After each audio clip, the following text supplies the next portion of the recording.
Благодарам, почитувани граѓани, почитувани медиуми. Вчера во медиумите можевме да прочитаме вести како од најдобрите времења на транзицијата на СДСМ. Шверц и криминал. Низ медиумите вчера излезе сериозна вест, пропратена со слики кои што можете да ги видите и позади на LED дисплеот, во која медиумите пишуваа дека е фатен камион со нецарината брендирана роба, која вклучува и автомобилски делови, и крајната дестинација била да се истовари во скопската населба Шуто-Оризари. Би сакале јавно да прашаме, дали ваков камион со нецарината брендирана роба и автомобилски делови е фатен од страна на службени лица на МВР и однесен во полициската станица Шуто-Оризари? Дали камионот кој ја превезувал робата е на блискиот соработник и пријател на семејството Заеви, кој имено и собственик на фирмата Сакаов Транс, кој пак е вршител на транспортот на оваа роба?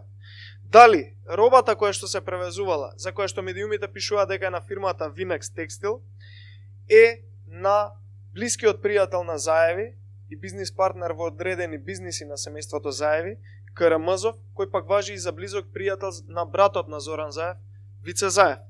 Дали во моментите кога бил камионот однесен во полициската станица од страна на службените лица, превезувал нецаринет, односно шверцувана роба, и дали има некаква белешка за тоа, бидејќи службените лица за тоа и го застанале и го однеле во станицата? Дали е вистина дека вчера, откако камионот бил фатен со оваа роба, од неофицијално која што чини над 100.000 евра, половина министерство, вклучувајќи ги раководните структури на министерството, се јавиле да интервенираат за да камионот бил ослободен и пуштен? Дали е вистина дека бил вршен притисок врз полициските службеници да се заташка целиот случај со закани дека доколку не се стори тоа ќе страдаат самите тие и нивните семејства? Дали е вистина дека за таа ургенција директно бил задолжен блискиот соработник на Карамазов, братот на Зоран Заев, Вице Заев, за кој се споменува дека неофицијално бил вмешан во целата шема? Почитувани, вака функционира мафијата на власт. Ова се прашања кои треба да ги одговори СДСМ, МВР, но и премиерот Зоран Заев, бидејќи се споменуваат лица од неговото потесно семејство и блиски соработници на неговиот брат. Тука МВР е најповикано, доколку има вакво затешкување на случај, сите оние кои што звонеле да ургираат за затешкување на истиот случај треба да одговараат. Мафијата од Струмица работи буквално се. Од местење тендери до шверц на роба, цигари како во Ново село и се останато. Ова е мафија на власт предводена од Зоран Заев и неговото семејство. Овие луѓе не заслужуваат да бидат на власт. Треба да одговараат. Благодарам, повелете прашања. Извршен комитет одлучивте да побарате одложување на изборите во Штип. Дали така го побарате преку собранискиот спикер кој што ги распишува изборите? И доколку не дојде до такво одлагање, ќе предложите ваш кандидат или сепак нема тоа да се случи, бидејќи веќе се шпекулираат имиња како доктор Вело Марковски, Иван Јорданов, пратеникот од Штип? Ајде да одиме едно по едно, бидејќи беше нистата тема повеќе прашања. Најпрвин да побаравме вчера и тоа е заклучок на извршниот комитет, за кој што и членот на извршен комитет и пратеник од собранието Дафина Стојановска вчера имаше изјава дека бараме одложување на изборите во Штип од една единствена причина, тоа е ова ковид пандемија која што се повеќе се разгорува благодарение на Зоран Заев и Венко Филипче. Да, истото одложување ќе биде побарано од страна на пратениците и преку собраниските процедури со цел да влезе во собраниска процедура и да може да бидат одложени изборите.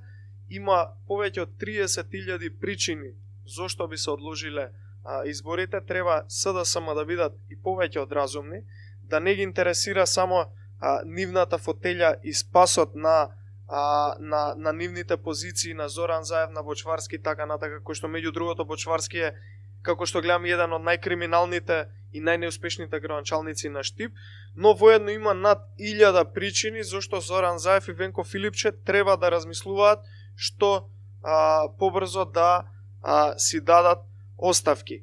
Барањето за одложување на изборите во Штип и во Пласница, локалните избори, кои што го побаравме вчера како извршен комитет, не е само барање на ВМРО-ДПМ, како што гледаме има и повеќе разумни партии кои што бараат одложување на изборите, така да СДСМ и Зоран Заев треба да бидат малку поразумни, да не ги интересира единствено спас на кариерите на Бочварски и кариерата на Зоран Заев и доколку им е важно здравјето на граѓаните да се одложат изборите за некои по-смирени времиња во однос на корона пандемијата.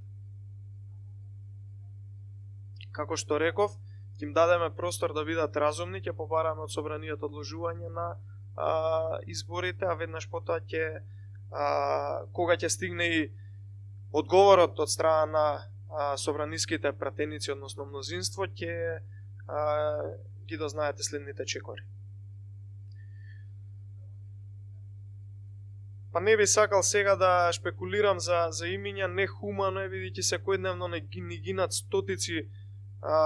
десетици луѓе секојдневно, а изминатиот период стотици, па и веќе преминавме бројка над 1000 починати луѓе од корона пандемијата, така да еве уште еднаш им даваме простор на СДСМ да не бидат виновни за нови стотици заразени и стотици починати, кои што може да бидат како резултат на нивното неумесно и неразумно однесување во Штип, така да почекаме да видиме дали ќе бидат разумни и дали ќе се однесуваат совесно кон граѓаните и кон Штипје.